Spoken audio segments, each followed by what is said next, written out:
Une grosse déception. Très très déçu parce que d'abord on perd. Et on perd en plus en fin de match. Donc quand on n'est pas capable de gagner, il faut être capable de tenir le score et puis surtout de ramener un nul. Et c'est pour ça qu'on est tous très déçus. Puis après, c'est surtout de la déception parce que, très honnêtement, j'ai le sentiment que les joueurs quand même ont fait un bon match. On fait ce qu'il faut donc, dans cette première mi-temps pour mener au score. On a plusieurs balles de 2-0. Voilà, on n'est pas capable de marquer. Et donc, à l'arrivée, ils reviennent au score avec une faute de main d'Albon, juste avant la mi-temps. Donc, ça nous fragilise, bien sûr. Puis, on fait une deuxième mi-temps assez correcte, même si des deux côtés, il n'y a pas grand-chose. Puis à l'arrivée, donc on est puni en fin de match. Donc forcément, c'est beaucoup de déception parce que je pense que les joueurs ont fait quand même beaucoup d'efforts. Il y a eu la possibilité donc de gagner ce match-là et à l'arrivée, on le perd, quoi. Psychologiquement, c'est des défaites très difficiles. En plus, avec le Lisier, ce but inscrit en toute fin de match, il faut se relever de ça. Ah, c'est très dur, très dur. Là, on sent des joueurs donc bien sûr très déçus. Ils sont pas loin de sentir de l'abattement, quoi. C'est normal après, donc après avoir fait tant d'efforts, moi c'est bien parce que donc j'ai pris le temps de regarder le match, bien observer. Voilà, on a des stats qui font qu'on a le sentiment de faire un bon match. Vous frappez 12 fois au but, 5 tirs cadrés, vous marquez qu'une fois. Eux, ils ont tiré 4 fois au but, 2 tirs cadrés, 2 buts. Voilà. C'est la preuve qu'on est fragile, qu'on est malade, et puis surtout, pour chaque erreur, vous la payez cash. Mais après, donc, une fois que j'ai dit ça, il y a de la déception, bien sûr, mais il faut s'accrocher, il faut se battre, il faut se remettre au boulot. Il y a 10 matchs, voilà, 30 points à aller chercher. Abdoulaye Touré avait des mots forts, il a dit on a joué comme si c'était un match amical. Je pense que vous n'allez pas être d'accord avec ça. Oui, mais moi je comprends. Moi j'ai été joueur, donc je sais que des fois après les matchs, souvent donc on est dithyrambique quand on gagne, alors que c'est pas souvent le cas des matchs aboutis. Et puis quand ça marche pas, donc voilà, j'ai parlé d'abattement. Ils peuvent dire des choses, voilà. Puis après, à tête reposée demain, il regardera le match et puis il se rendra compte que ils ont fait un match, mais c'est vrai qu'aujourd'hui, il faut faire plus, beaucoup plus. Et on n'a pas le droit, malheureusement, donc, quand on est dans cette situation, de faire des erreurs parce que derrière, on est puni.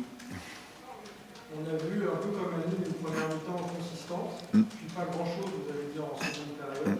C'est une équipe qui semble pas capable de livrer 90 minutes à la haute intensité. Pour preuve que non, mais je pense que Reims a été pareil dans cette situation. Hein. On n'a pas vu, pour avoir discuté un peu avec le coach, ils sont super contents de gagner. Ils parlent de hot dog, bon, ok, mais ça me fait une belle jambe. Hein. Mais c'est vrai qu'en ce qui nous concerne, c'est ça qui est difficile dans notre situation, c'est qu'on a du mal en deuxième mi-temps, dès que l'adversaire revient au score, à rester fort dans nos têtes, à continuer donc à jouer. Parce qu'aujourd'hui, c'est bien sûr mental que ça se passe, que ça, dans les têtes.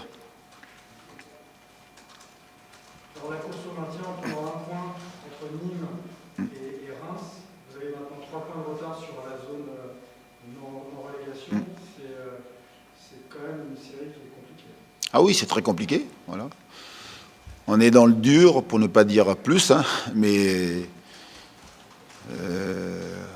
heureusement pour nous, c'est qu'il y a des matchs, et il y a du travail pour relever la tête, et puis surtout, il faut qu'on reste soudés. De toute façon, soit il y a deux solutions, hein. Soit vous lâchez et vous donnez raison à vos adversaires, et puis donc aujourd'hui on est en vacances, et puis on file en Ligue 2, soit donc voilà, on s'accroche, on se bat, et puis surtout on fait tout pour combler donc ce déficit de points.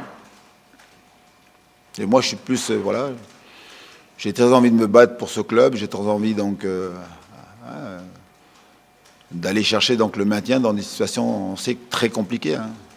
On a des semaines difficiles, on a des matchs très compliqués qui nous attendent. Voilà, on se prépare à ça. Tous vos joueurs ont dit, parce qu'Abdoulaye avait l'air de dire que tout le monde n'était pas Oui, mais à la fin d'un match, voilà, il y a de l'abattement, et puis vous les connaissez tous, hein. Demain, dans 2 jours, il y aura le match à Paris, ils vont tous avoir envie de jouer, hein. Si demain je ne les mets pas sur la feuille de match, ils font la gueule. Voilà. Mais ce qui est sûr, c'est qu'il voilà, il faut rester soudé, il faut bosser. Il faut bosser pour corriger ce qu'on ne fait pas de bien. Il faut corriger les têtes aussi. Il faut réparer les têtes, très important, pour qu'on soit plus solide sur la durée. Sur ce que vous avez vu de la première mi-temps, notamment, il y a quand même des motifs d'espoir avec Johnny qui a attaqué le bon match. Oui, mais tout le match aussi, parce que même si on a en deuxième mi-temps pas été capable donc de mieux jouer ou jouer aussi bien que la première mi-temps, mais Reims n'est pas dangereux.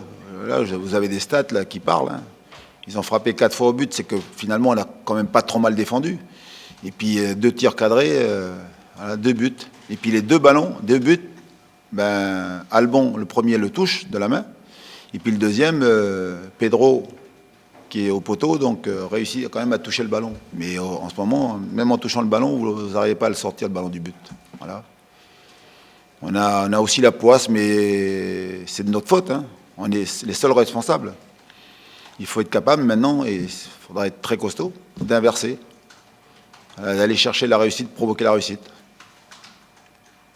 Vous faites des changements tardifs. Est-ce que ça signifie qu'il n'y a pas la profondeur de banc ou d'effectifs pour changer les choses un peu plus tôt? Oui, c'est un peu aussi une des raisons, hein. Mais peut-être aussi parce que donc, je me dis qu'avec ceux qui sont sur le terrain, voilà, pour parler, travailler avec eux donc, dans la semaine, ils ont les ressources mentales et physiques pour essayer donc, de gagner ce match. Après, c'est vrai que là, vous avez vu sur le corner, on peut mieux faire pour éviter ce corner. Et puis après, donc, voilà, on est battu sur le duel. Mais c'est vrai qu'aujourd'hui, on a besoin de tout le monde. Et on attend les retours des blessés pour venir aussi donner un coup de main donc, à ceux qui aujourd'hui travaillent. Voilà. Est-ce que vous pourriez Oui. partir en stage, quelque chose comme ça s'est fait certaines années quand le club jouait le maintien? Est-ce que c'est quelque chose qui pourrait être envisagé de partir Non, mais pour l'instant, non. Pour l'instant, on va s'entraîner demain. Vendredi, donc, on va aussi avoir entraînement. Et puis, donc, on va réfléchir à ce qu'on va faire pendant le week-end. Mais aujourd'hui, on va travailler. Puis surtout, ils ont besoin de se reposer un peu parce que là, c'est un peu lourd. Il faut alléger un peu les têtes. Puis après, se remettre à travailler parce qu'on rejoue dimanche d'après hein, contre le PSG. Donc, on a pratiquement une dizaine de jours, c'est ça? Voilà. On va réfléchir avec le staff. Voilà, merci à vous.